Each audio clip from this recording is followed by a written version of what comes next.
So thank you so much, Aga, for agreeing to talk on this podcast, Integrative Medicine Matters. Why does integrative medicine matter to you? Well, first of all, thank you for having me. It's a great pleasure and it's a great to be talking to you. Yeah, it's a really good question. I think for me, it brings what's important all in one place. It offers a patient-centered, holistic approach, which for me, patient is always right in the center of everything I do. I've been trained traditionally, so that is what is important to me on the day-to-day basis. But what I've learned through my own experience and experience of my patients, that this approach into health needs to be broader, it needs to be less specialized and more holistic. And I think that's what integrative medicine offers, is that patient-centered, holistic approach to healthcare. Combines both worlds, conventional medical treatment with everything that is important outside complementary therapies to address really whole person, not just the illness. And that's what I've been trained initially for. And I love that way that you said bringing it into one place, because, we know, you and I, from working in the cancer field, that often our patients are not saying what they're doing and they want to bring the other approaches that they might be using. In my case, it might be mistletoe, homeopathy, it might be a whole range of things that they'd love to be able to put into that space with a very trusted provider of their care. Because, I often see, for you as a cancer nurse specialist, a hugely important position, the oncologist again. There's so much high tension in that room, but people long for conversation. And I also feel that mainstream medicine throughout the years, so like last 20 years, really disintegrated what the healthcare is about by making this such a highly specialized aspect. So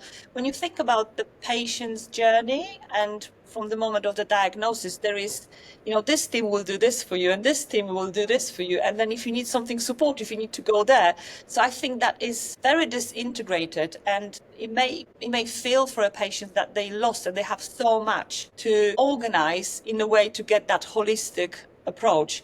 While if you are under care of integrative medicine doctors, that they can bring that to you in such a nice cohesive way. And of course, you will get stuff from different directions, but that who is holding the space, it's really important that it's with the patients in the center, but having that wrap-up care, I call. Yes, that's an absolute ideal. When I became an NHS consultant in 2000, so 25 years ago, I thought that we were going to move into this integrative oncology, integrative medicine space within 5 years. And actually, as you say, what happened is things fragmented a little bit more, partly because the technologies are so powerful, the new medications are so powerful, but they do, and they need managing, all of their own. So I'm just wondering, who do you think should be holding the space, and how would that look if we could roll it out tomorrow? That's a very good question, because I now learn that what it was before a single point of access and a single person, like go back years and years ago, the GP could be that person who kind of bring things together right at the beginning, because GPs had a very small population to look after. They knew everyone, they knew, family setups, that ecology around the patients. That isn't happening anymore. And I think, that individual now is being taken away as well, and is a multidisciplinary team. And I think, that's who should be holding a space. So for me, the integration is not only as an integrative approach, as a medicine bringing together things, but also how do multidisciplinary team members integrate together and hearing each other and holding a patient. So the space is multidimensional, but the patient's experience is like there's a cohesive route that I'm taking, and everybody knows what they're doing and how they support each other. I think that would be my ideal, is a multidisciplinary approach, because there are things that we can't yet integrate so well, especially on the NHS. In the mainstream therapy, you will have a different team members playing into the same Yeah, and I remember being very inspired when I went to train in mistletoe therapy in the Ita Wegemann Institute, and the multidisciplinary team included speech therapist, music therapist, artist, doctor, nurse, physio. Everyone was in the room, and it was almost like we were creating a holograph of the individual. But I remember at the time thinking this is a very expensive model, and that's a challenge. I wonder also about the individual's journey with mind body approaches. I'm just maneuvering into your experience of burnout working in the system and how your individual journey as part of that team makes a difference, doesn't it? Yes, it really does. I will go back into that MDT, what you've experienced, because my dad got cancer diagnosis a few years back, and he was treated in the UK first because that was his place of residency at that point of time. And a few years later, when he finished his treatment, he went back into Poland. The cancer returned, unfortunately, and we needed to go and participate in the MDT. So in my home country, it's really interesting because the MDT is held with the patients present. So it was still quite overwhelming because it was a big table, and then we were sitting on the other side of the table, and we have, radiologists, and we have histopathologists, and we have consultants, all that. There was nothing additional, so there was no integrative medicine approach in that whatsoever, or holistic approach. But what I found is like a step, is a step towards, because he was in the room, and there's nothing for the patients without the patients. And I thought that was so amazing. So if we could bring your experience of having, the music therapists and even psychotherapists psycho-oncologists in that room could be really, really helpful, because the patients have an opportunity to ask all the questions. And funny enough, they don't ask many questions because everything is there. It's very transparent, and the conversation is happening right in front of them, and they feel very reassured. Must experience those much more questions I have here when I work with patients in my clinical nurse specialist role. So that's what I wanted to share as well. There are different models across the Europe probably, but I felt that was a really, really good one.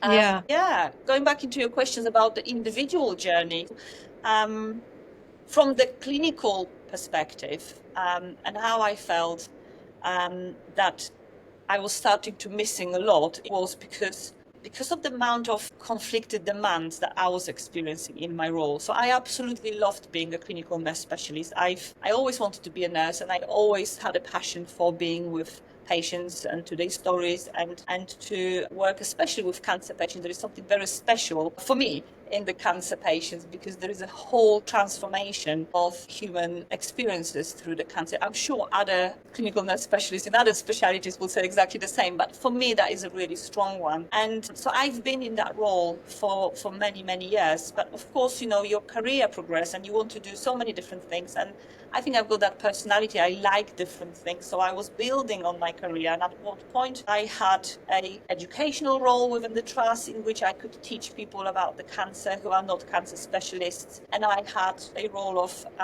clinical lead for acute oncology, and that was very managerial role. So I had a nice team, but also the role was very much focusing on getting people safely through the system.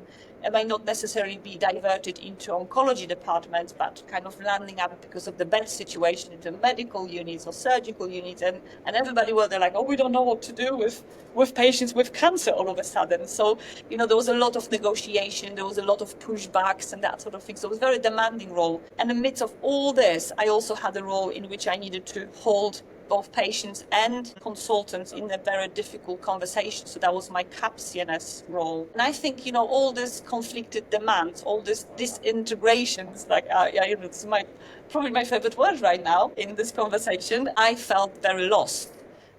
Because on one hand, it was all about keeping patients safe, but at the same time, discharging them very quickly. On the other hand, I had this, difficult conversation on the daily basis with different people. And that was the most difficult thing, because you have a different style of having those difficult conversations and holding difficult spaces. So, I had consultants who were very skilled in that compassionate approach. So they could go into a room, they could break the news about you're having a cancer, you're finding out about that today, and at the same time, we're telling you there's nothing we can do. So, the skillful consultations were really good, were kind of, heartwarming. And there is something to be said about experience of professional in the space in which you have a difficult conversation, but it's still hold in the way that lifts people up and give them opportunity to take this away and not be crushed by it or traumatized. But many of the consultants and junior doctors that I've been working with, they were not able to hold that space in that way. And as a nurse, we call this, you hold the pieces. You pick up the pieces after the consultation. So the doctors come, they do what they need to do, they leave the room, and then you stay there and you are taking it all, and you have to consult the family and you have to consult the patients, and then you have to consult yourself after, which you may not have time because you need to move into other tasks, and that's what I was dealing with. So at some point I realized that there is something wrong. So I was going back home, I was losing my temper a little bit quicker. I was soothing myself with unhelpful behaviors. So, having a glass of wine at 5, thinking that's acceptable, and then having a glass of wine at 4 and just extending the amount of wine I was drinking on a daily basis, not sleeping very well, kind of having that build-up of things that I wasn't then told as a clinical nurse or as a nurse, as a healthcare professional, that this is a sign of burnout and trauma. So when I got to the point that I didn't like going to see the patient. So I could hold the space for myself when I didn't like to go and work with particular individuals, because I thought, that's okay. We can't work with everybody. But the moment I realized that, I actually don't want to go and see this patient today with you, that was when I lost it a little bit, my soul, to be honest, because it was crushing. Because as I said at the beginning, the patients was always a center for me. It was always there, and it was motivating me, and being with patients was what I was kind of living for. So that realization was something I needed to come to terms with, and I was really lucky because I then went into Integrative Medicine Center that we have here in Royal Surrey. Is a fountain center when we have a lot of holistic support. And I asked for help. I said, listen, if you don't want me to go, I really like working with them and referring patients. I said, you have to help me. And they were very kind and offered me a cancer coach. So someone who has been trained to provide coaching intervention in the cancer space. And it wasn't a medical profession. It was someone who's been trained as a coach, professional coach, and then upskilled themselves to work in the space of cancer. And only one session made me realize how powerful coaching is in supporting anyone really, but me at that point of time as a healthcare professional. And that coach told me, you know what you would do? You would really do a good coach. And that's how I was like, okay, I really like this space. And if you could do that for me in a few minutes, when I reframe my mind around what I do, and I got to realize that I am going through some burnout and fatigue. I then got back into my bosses and I said, listen, you need to sponsor my coaching because I want to support the team. That was my starting point. I wanted to be a coach for my team because I could see we all burning out. And they said yes. Wow. And I just want to add in that the day that you taught in our conference on trauma-informed care, it was really interesting to see this theme of empathic strain. It can be very confusing for a clinician who's always wanted to be a nurse or a doctor or a physio, starting to feel that fatigue. And I was looking at this idea of empathic strain and had never come across it, and it made really, really good sense. What I think that you were able to do is kind of get there in time. I mean, I had a full burnout where I was unwell for about 3 months, didn't know what was going on, got introduced to my adrenal glands, didn't know they were even there before then. Sitting with a resting heart rate of 120. Yeah. So what was amazing, and we'll talk about health coaching, is that it kind of triggered you to be able to say what you needed. I need this. Could you say a bit more about health coaching? Because you are now a trained health coach as well, aren't you? Yes, I am a health coach, yes. And I've trained in a similar route to the coach that coached me in that point of time. So I did not train through the health coaching per se training. I did professional coaching, so personal coaching route. And what happened was, so if I only move with that coaching qualification into coaching staff members within the system of NHS, then I would stay on that level, probably never go into the health coaching. But what happened was, when I was doing my coaching training, I needed to coach someone somewhere. And that's what they do. They say, just go and coach someone quickly. So I went back into the Fountain Center and I said to them, listen, can I coach my staff, but in your space? Because I think it's really nice. I don't want to coach them in the office. I want to coach them in your holistic center, because I already felt at that point of time is this, there's this depth of like leaving this behind, this busyness, and then going into a environment that is supportive of you disconnecting is really important.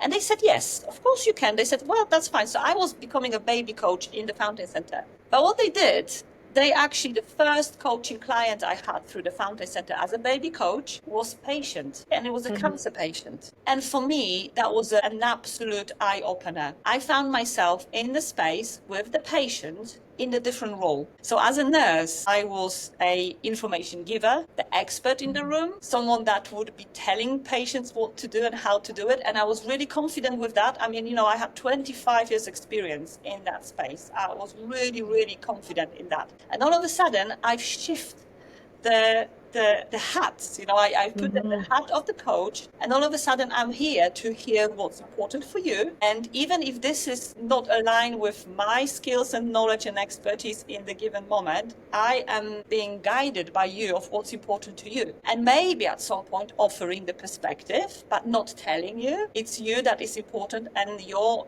path is important, and navigating that patient through it. And all of a sudden I had an identity crisis, because I felt like I'm not a nurse anymore. I can't be telling patients what to do. But I'm also like not feeling that I'm a yet coach, because that was the early stage. And I really felt very confused, to be honest. I love the space. I love how that makes patients feel. And how it makes me feel, because that coaching is about empowerment. Yes. To be honest, empowers both. It's such a reciprocal relationship. Yes. Especially when you're coming from that world of being a clinician for a long time, and you feel framed and you feel so safe in that frame. But this is a frame of your knowledge and skills and you're the expert. So moving from that was a bit shaky. And the empowered model, as you say, running both ways, is the reality is that as an expert, we don't always know what to do or say. And the responsibility to somehow fix people is part of that empathic strain. And it was very interesting for me as a conventional palliative physician. I'd been trained in a mind, body, spirit approach. But when I trained in homeopathy, we were encouraged to open up the space, just open it up with things like, tell me what you most want to talk about today. And also just to stay with where the person is. And I remember in one clinic I was delivering, because I was shifting the power to the individual. In the end, the guy said to me, "You don't seem to know very much about this, doc." And I had to switch into expert mode, because he was rapidly losing confidence with me. Yes. And I had to tell him everything I knew about prostate cancer. And he kind of settled down and went, all right. And so it's amazing this pivot point that if you gain awareness, you can also move in and out of it. Yeah. Absolutely. And I do that now with my clients. So, I do work on the referral basis with cancer patients, and they tell me all the story. And after that, I tell them, by the way, just to let you know that I am a cancer nurse and I've been in that space for 20, and they go like, good. Yes. It's a reassurance, but I very rarely go into that space. Sometimes when there is an opportunity for patients to say, well, can you just tell me with your nursing hat on? Now, Yes. Clear switch. It always has to be this clear switch in between those, so we keep the boundaries. So then I will provide some kind of, information giving, but never on my own, never on my terms, and never without that clear switching into the different roles. So I recognize that, yes. And again, it's like people can have a lot of knowledge available to them, but the actual next step forward has to be their own, and allowing people to, I call it not staying in control, but staying in charge. And that can be so difficult in the cancer diagnosis. You're stripped away of your power and kind of you're surrendering. And what we've realized is that's not good. We need somebody to be engaged and in charge during the process. And also, there is a big tendency in humans for action, for doing. Yes. And cancer diagnosis, so I'm, for me being a coach in the cancer space, sometimes it's about, well, sometimes, very often, probably most often, is defining of, who I want to be with that cancer diagnosis. So me, not what I want to do. There's the different things. So my patients actually, for some reason, we do get the patients that we are ready for and needed. So I usually get the patients who want to explore that. Who do I want to be with the cancer diagnosis? What kind of patient I want to be with the cancer diagnosis? Because there's nothing wrong with someone saying, well, I want to be a passive patient and everybody be telling me what to do.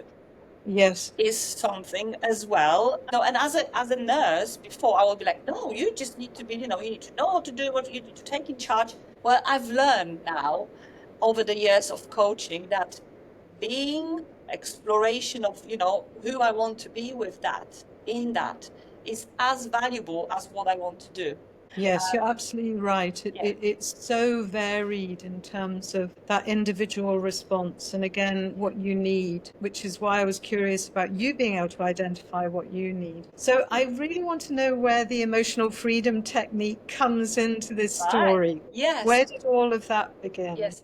Well, it came through the experiences of learning to be a health coach, to be honest. So while I was coaching the patients and had that identity crisis, I realized I need some support with that as well. And while in the personal coaching space, you don't really get supervision or mentoring, in the Fountain Center where we practice, it's a very strong focus on making sure our coaches in the cancer space having a robust supervision process. Supervision isn't unknown to me as a nurse. As a clinical nurse specialist, we do have a level 2 supervision. So I knew about restorative supervision, all that sort of things, but it was very clinical based supervision. So slightly different was about the practice. While this supervision in the Fountain Center was about exploration of yourself through the relationships that I have with the patients. So that led me into realizing that I have stored a lot of traumatic experiences, and I not only stored them on the memory level, I stored them on the body level. And as much as I could talk about things, I still could feel the feelings. And also go back into the empathy. So I am one of those people who you would label a highly empathetic person. And what that meant to me, and I like this metaphor of the river, that I very often, since I was young, I was entering the river with people. So, and it doesn't matter how dirty and, how full of debris the river would be, I would enter to it and I would feel with. And because of that, I was slowly burning to start from, and then crushing burning down because I could not recognize that. But for me, going through that supervision, I got into realization that first of all, I don't have a capacity to distinguish between being compassion or the witnessing of someone's experience versus being really empathetic. So going into a river, feeling with, because that's how I felt I need to be as a nurse. So that was the first thing. And I didn't know how to process that feeling that I'm feeling. And that started to have an impact on me, especially in the cancer coaching space, because it's different. As a nurse, you just tell people what to do and kind of get out and try to shake it off a little bit. That's what I've been trained to do. With cancer coaching or the health coaching space, there is more to be with. There's more exploration. And I felt more. And I didn't know how to process that. And that had an impact on me. So I was searching for different approaches. I've trained into neuro-linguistic programming, tried to understand the language because, I'm quite a cognitive person. I like to understand things first. And that still didn't give me that release. I could still feel the feeling and I couldn't shake them off too much. Just by accident, someone came to our center to talk about EFT and to give a little demonstration. So I went for that. I'm always interested in stuff like that. that. So I went there and we did a little bit of tapping, and it was such a powerful tool for me. I could feel it on the body level. So for the first time, I could feel the shift on the body level. And I was like, I want to really explore this tool. And that led me to further exploration. I fell in love with the technique because now I've connected the dots. Okay, there was something on the level, something on the memory level, that I couldn't shift off with talking only. I needed to do some work on my body, and that kind of put that together. On top of it, I start to learn about trauma, and I start to learn about stress injury, and the manifestation and what stress does to a body. And I was like, whoa, this is exactly what was happening to me for years. And this is why I become really, really passionate about it. Train extensively in EFT. I'm training to advanced levels with trauma focus training, really, really utilizing this tool on so many different levels. And now I use for all my patients, I teach EFT as a self-help tool. That's the beauty about the tool you're using. It's like an emotional cleanse. You can do it in the morning to prep your nervous system, down-regulate it, get into a window of tolerance, expand that a little bit, get the day going, build your resilience, but you can also use it to process things, to help explore further with safety mechanism. That's how I'm seeing EFT. And on top of it, I think that's the biggest gift of EFT. You do it with people. So if you do it in the session, you do it on yourself. And if you do it on yourself, it works. So I do not have to anymore really go out of the session and explore too much of how I feel, because I don't. It's amazing. You're coming out and you feel, and I can do 5-6 patients in a row and I do not feel tired like I did before. And we're excited that within the NCIM Academy short courses, there'll be a 10-hour discovery course, which I'm going to sign up to because I want to learn more. Because it was very interesting. We've got the medical undergraduates with us at the moment learning about lifestyle and personalized medicine. And so we were looking at integrative approaches to sleep. And so we went out into the beautiful gardens here with a yoga mat and did a yoga nidra. And just a short 10-minute yoga nidra, again, which uses alternate sides of the body as well as whole limb experience. But what was lovely is I did it with them and I felt a lot better.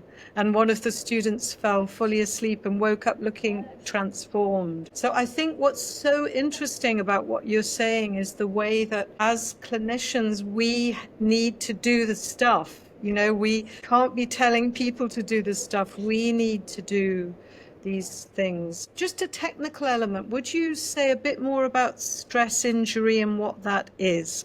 Because our listeners and viewers might not quite know what that is. Of course. So it's any stress has an impact on our body and on our mind. So there is a level of different stress and how that, from the event that brings the stress into a body, if we are set up, the nervous system is able to cope, our window of tolerance of the adversities is well open enough, then we're processing stress and we're coming out of it. With stress injuries, when we start straining, we're straining our nervous system, our body starts getting into that fight-flight response and getting in for a little longer, and may lead us into a stress injury and then possibly into post-traumatic stress and then post-traumatic stress disorder. So that's the kind of pathway of it. Yeah.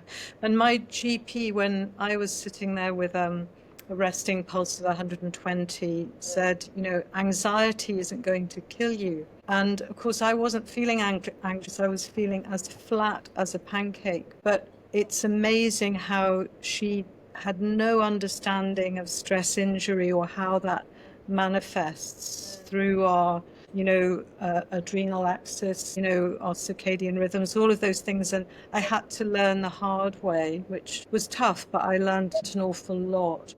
I mean, you think about what happens in the body, like on the very basic level. If you think about what happens in the body when you're experiencing stress, and I'm talking about that we pass the eustress, because I want to put it out here that there is also a level of good stress, and we should not be scared of stress. And I think a lot of people who come to my space, they're petrified of being stressed, and they start not seeing the difference between the good stress and the bad stress. And there is a good stress. Things motivate us. Things are, stressful, good stress. It's a nice thing to have. It's actually quite buzzing, and it's a nice space to be in. You're creative, you open, all these things are happening. So don't be stressed. Don't stress too much about the stress when it's good. Yes. When that just leaps over, and then what happens on the simple body level is I see this as there's a cascade of these dramatic events that start to happen. We have adrenaline, testosterone, cortisol, and our body is making decisions. What do I need to do now? Do I need to fight and flight? So I need to get my body in, or do I need to digest? Well, of course I don't need to digest. So I'm kind of, getting this, all the enzymes, they stop being produced. So we have, problems with digestive system, with our blood, we are ready for being injured. So, we've been clotting a little bit quicker, and all those little things, we're breathing faster, we get the blood into the central point, so we may feel a bit dizzy. All these things are very simple things, but we are getting used to them. And this is what we're talking about, the straining, getting stress injury, getting chronic stress, all that things we are getting used to. We're getting used to being like this. We're getting used to having heart palpitation. And, and we are tolerating, in our head, we're tolerating what our body doesn't, and this is something that when I do, now I lecture my junior doctors when they come in about the stress. And I just use very plain, simple language like this. Like, there are choices now your body are making, obviously. So, and if you live like this all the time, this is still happening. You tolerate that, you have a little drink at the end of the day, right? Or you go for a run or something, you still have those stresses in. So it's being aware of that, bringing very simple language to it and make them realize. And then that awareness will bring the responsibility of down-regulating that. So sometimes I'm thinking like maybe I'm scaring people a little bit by saying that. I think the building awareness and realizing, stress is used by the body all the time, and we can build resilience, we can get better at managing stress, but then that awareness of when it's just tipping, and we need to down-regulate. I think that one of the things that, again, came through your story and the Trauma Day is that when we're on the front line of medicine, we are re-traumatizing ourselves because of our day-to-day practice of hearing very difficult stories in difficult contexts that matter hugely. So that's the other element to remember, isn't it? And unfortunately, unprocessed traumatic experiences, they get imprinted in the viscera, they stay in the body, and it doesn't go away. So every single time that you're hearing the story, it doesn't get better. So the empathy strain, it's not that we're getting numb because we just don't feel the story. No, it's quite opposite actually. We do get triggered so much. So yeah, and one of the 4R of trauma-informed care is resist re-traumatization for our patients. But I feel, for our staff is probably, as important. It is as important actually, because if you have traumatized staff, you will have traumatized patients. And that, yes, in a cancer space, that starts from when I have a junior doctors coming to our cancer center and we do induction, I ask a few questions. My first question is, what do you believe about cancer?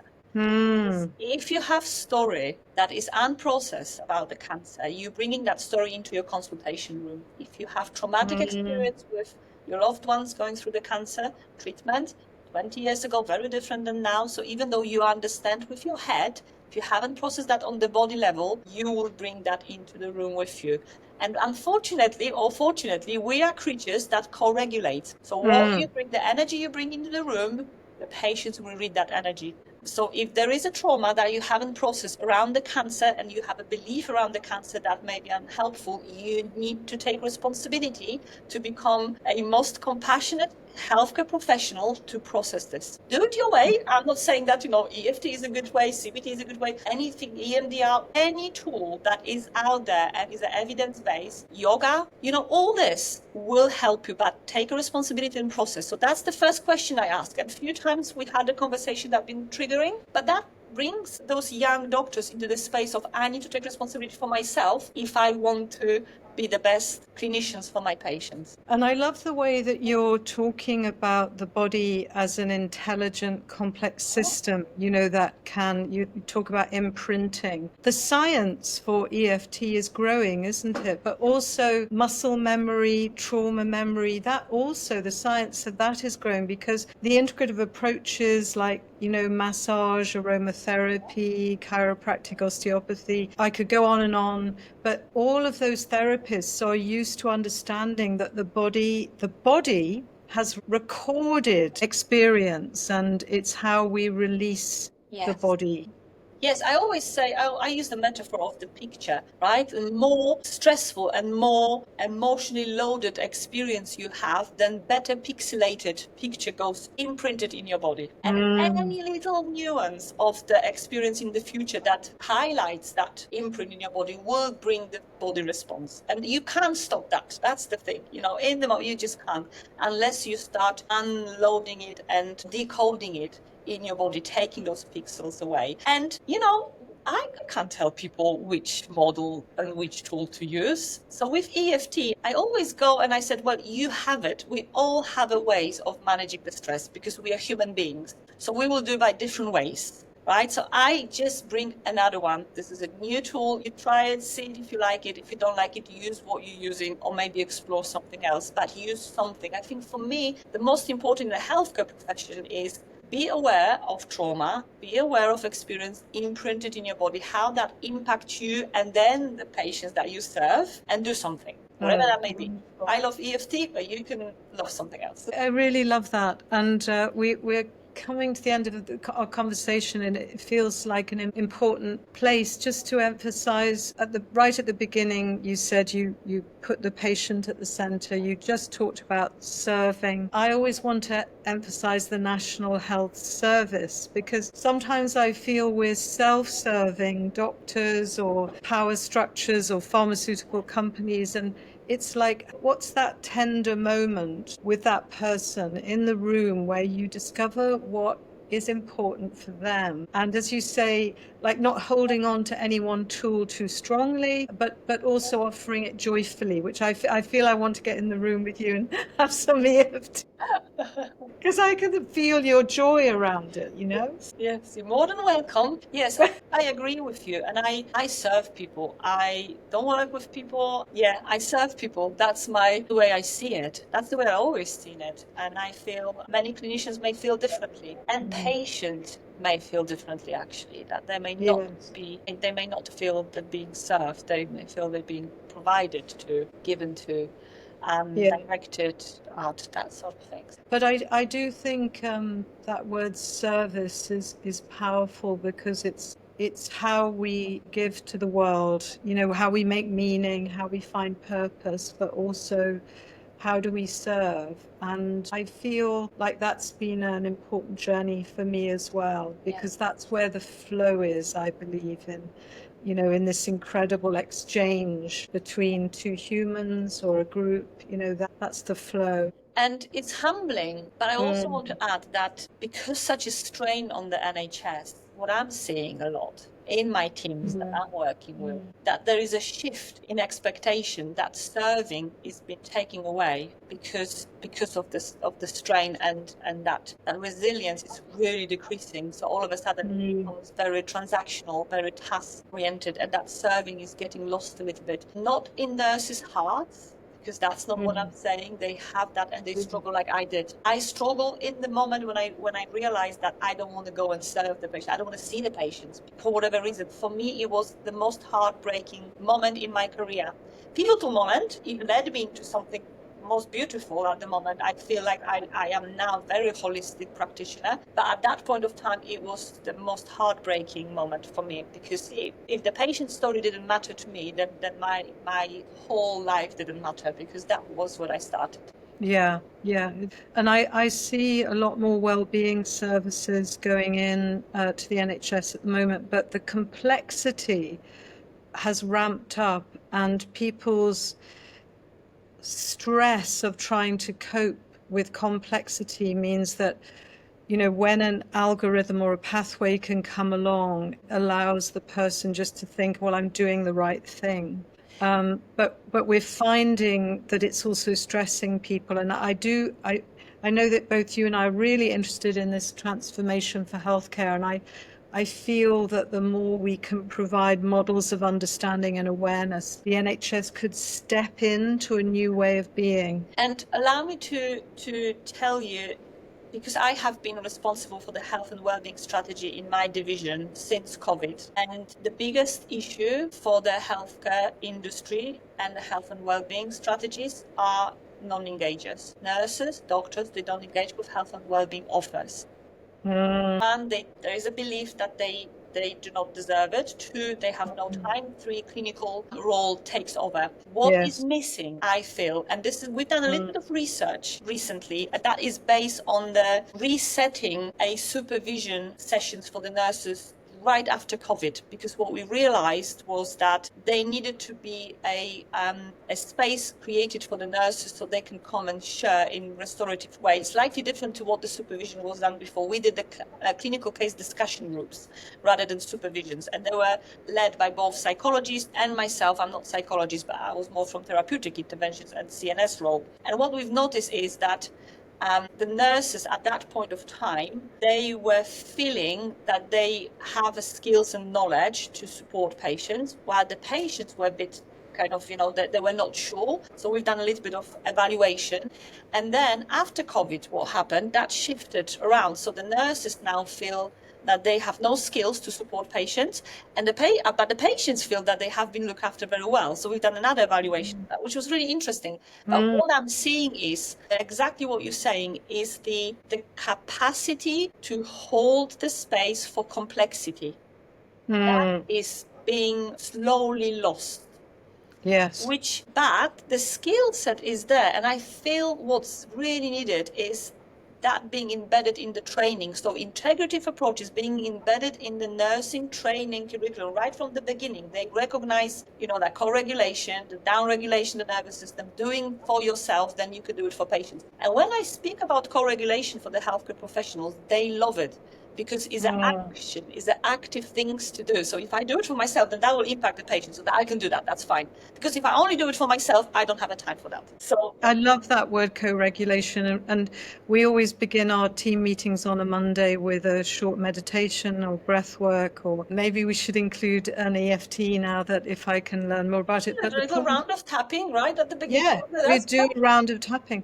But I think that the key thing is that we're co-regulating, and it's part of the meeting. It's not like we have the meeting and then we do something. It's so inspiring, Aga, to hear what you do in the health service, the way you support others, the way you've got such an incredible awareness and model of understanding. Yeah, I love to hear it and to know that you're there. I hope I'm for good service for them.